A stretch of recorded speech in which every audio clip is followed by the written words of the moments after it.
Students, welcome to English grammar paradise institution.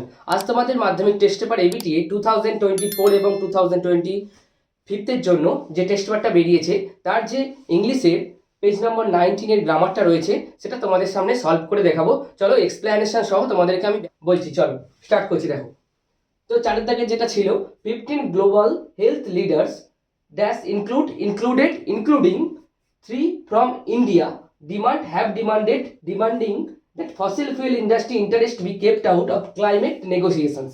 তো মানেটা আমাদেরকে বুঝতে হবে, মানে বুঝে যদি আমরা করি তাহলে কিন্তু আমাদের ভুল যাওয়ার সম্ভাবনাটা কম থাকবে। তো চলো স্টার্ট করছি। দেখো 15 জন বিশ্ব স্বাস্থ্য নেতারা সহ, ইনক্লুডিং সহ, কেন কেন সহ হচ্ছে এখানে, কারণ এটা সাবজেক্ট হিসাবে ইউজ হচ্ছে কিন্তু কমা আছে, ঠিক আছে। ভার্বটা আমরা পরে দেখছি যে পরে কিভাবে ভার্বটা ইউজ হয়েছে।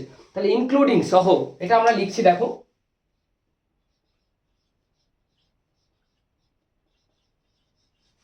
ইনক্লুডিং 3 from ইন্ডিয়া, ভারত থেকে 3 জন, তাহলে ভারত থেকে 3 জন নেতা সহ, বুঝলে? তাহলে 15 জন বিশ্ব স্বাস্থ্য নেতা এবং ভারত থেকে 3 জন নেতা সহ হ্যাভ ডিমান্ডেড, দাবি করেছেন। এটা হচ্ছে প্রেজেন্ট পারফেক্ট টেন্স, তোমরা জানো হ্যাভ আর হ্যাজ দিয়ে ভার্বের থার্ড ফর্ম যখন ইউজ করা হয় সেটা প্রেজেন্ট পারফেক্ট টেন্স হয়। তাহলে হ্যাভ ডিমান্ডেড, তাহলে আমরা লিখছি এখানে হ্যাভ ডিমান্ডেড। এবার হ্যাভ কেন করলাম, কারণ এখানে কতজন নেতা রয়েছে, দেখো 15 জন বিশ্ব স্বাস্থ্য নেতা রয়েছে, তাই জন্য। তাহলে হ্যাভ ডিমান্ডেড। ওকে, কি দাবি করেছে? That fossil fuel industry interest be kept out of climate negotiations. বলছে ক্লাইমেট নেগোসিয়েশনস মানে জলবায়ু আলোচনা থেকে ফসিল ফুয়েল ইন্ডাস্ট্রি ইন্টারেস্টটাকে বাইরে রাখা হয়েছে। ফসিল ফুয়েল ইন্ডাস্ট্রি মানে জীবাশ্ম জ্বালানির যে ইন্ডাস্ট্রি রয়েছে সেই ইন্ডাস্ট্রিকে বাইরে রাখা হয়েছে কি থেকে? ক্লাইমেট নেগোসিয়েশনস, জলবায়ু আলোচনা থেকে। ওকে, নেক্সট দেখো দেয়ার call has come coming ahead of a UN climate change conference। তাদের যে আহ্বানটা কি হয়েছে? has come ahead, অনেকটা আগে এগিয়ে গেছে।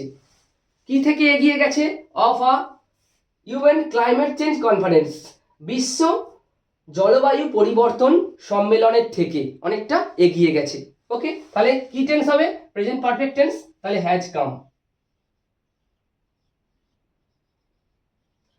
হ্যাজ কেন হলো? এটা হ্যাভও তো হতে পারতো, এখানে হ্যাজ আছে, আমরা হ্যাজ করলাম। কেন হলো এটা? দেয়ার কল, এটা তাদের সিঙ্গুলার একটা নাউনকে বোঝানো হয়েছে, তাই এখানে সিঙ্গুলার ভার্ব ব্যবহার হয়েছে। ক্লিয়ার? নেক্সট চলো দেখছি। নেক্সটটা কি? আর্টিকেল প্রিপজিশন ছিল। চলো দেখো আনএমপ্লয়মেন্ট রেট, যে আমাদের বেকারত্বের যে হার, তাহলে দা আনএমপ্লয়মেন্ট রেট, পুরো বেকারত্বের হারটাকে বোঝানো হয়েছে, একবারে পুরোটা, তাই এখানে দি হচ্ছে দি আনএমপ্লয়মেন্ট রেট। কোন কোথাকার unemployment rate? Of the country, দেশের। দেশের র, এখানে র এর জন্য আমরা অফ ব্যবহার করছি। দেশের বেকারত্বের হার, পুরোটাকে গ্রস বোঝানো হয়েছে, টোটাল, সেজন্য দি হয়েছে। ক্রসড, সেটা অতিক্রম করেছিল 10% ইন অক্টোবর, অক্টোবর মাসে 10% অতিক্রম করেছে। তো অ্যাকর্ডিং মানে মতানুসারে, তাহলে অ্যাকর্ডিং এর পরে আমরা সবসময় টু করব। অ্যাকর্ডিং টু, কার মত অনুসারে? টু প্রাইভেট সার্ভে, একটা ব্যক্তিগত সার্ভে হয়েছিল, সেই সার্ভে অনুযায়ী দেশের যে বেকারত্বের হার সেটা 10% অক্টোবরে বেড়ে গেছে। সো নেক্সট দেখো do as directed change the voice ছিল। তো আমরা দেখেই বুঝতে পারছো এখানে the fire in the office was extinguished, দেখেই বুঝতে পারছো এটা প্যাসিভে আছে, ওয়াজ দিয়ে ভার্বের থার্ড ফর্ম।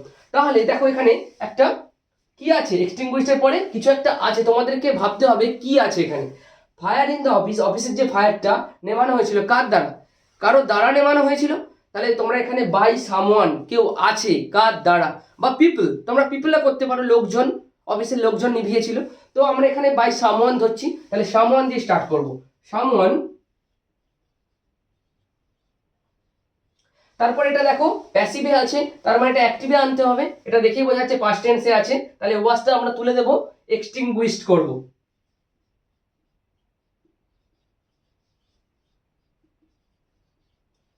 তাহলে কেউ নিভিয়ে দিয়েছিল, কি নিভিয়ে দিয়েছিল? The fire in the office, অফিসের মধ্যে যে আগুনটা লেগেছিল সেটা নিভিয়ে দিয়েছিল।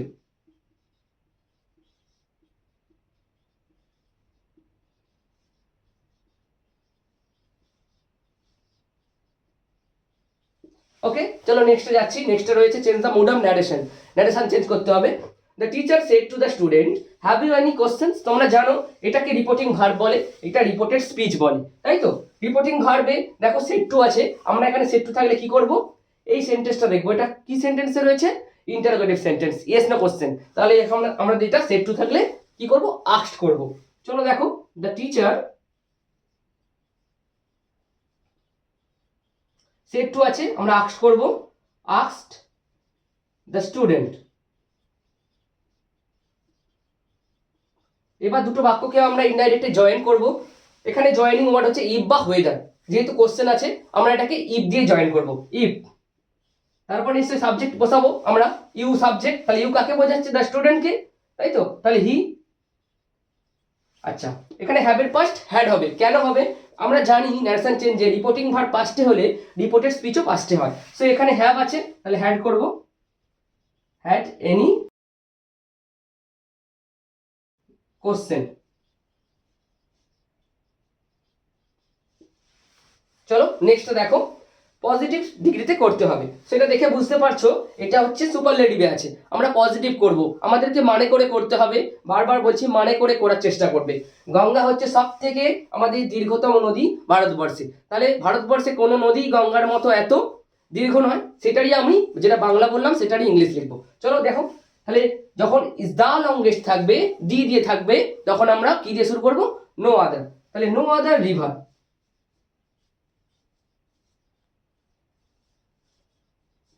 ইন ইন্ডিয়া, ভারতবর্ষে কোনো নদী, ইজ, নো আদার হচ্ছে সিঙ্গুলার, তাই ইজ করেছি, ওকে, ইজ অ্যাজ বা সো লং, কার মতো, অ্যাজ দি গঙ্গা, গঙ্গার মতো এত দীর্ঘ নয়, ওকে। তো নেক্সটটা দেখো, আমরা নেক্সটটা কি ছিল, ফ্রেজাল ভার্ব। ফ্রেজাল ভার্ব দেখো, প্রথমটা ছিল ডোন্ট হেড দ্য পোর, তাহলে হেডটা হচ্ছে কিসে আছে, প্রেজেন্টে আছে, তো আমরা এখানে হেড মানে কি, লুক ডাউন আপন, প্রেজেন্টে আছে এটাই লিখবো, লুক ডাউন আপন।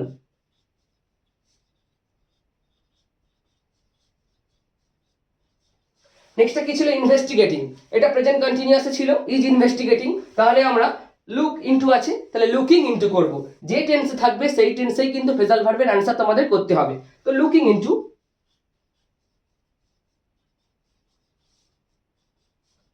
নেক্সট দেখো, নেক্সটটা কি ছিল, রিজেম্বলস, সাদৃশ্যকরণ, তাহলে সেখানে আছে দেখো এস আছে প্রেজেন্ট টেন্সে, তাহলে এখানে টেক আফটার আছে, তাহলে টেক্স আফটার হবে।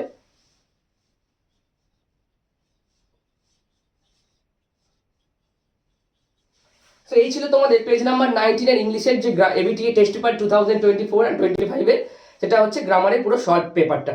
সো এটা তোমরা প্র্যাকটিস করো, কিন্তু মুখস্থ করে নয়, বারবার করে প্র্যাকটিস করো, অটোমেটিক তোমাদের কিন্তু এতগুলো স্কুল রয়েছে, প্র্যাকটিস করলে তোমাদের সব চলে আসবে অটোমেটিক। আর ফ্রেজাল ভার্বগুলো তোমরা কিন্তু মুখস্থ করো, কারণ টেন্সটা আমাদের হয়ে যাবে, কিন্তু মুখস্থ করতে হবে আমাদেরকে এটা।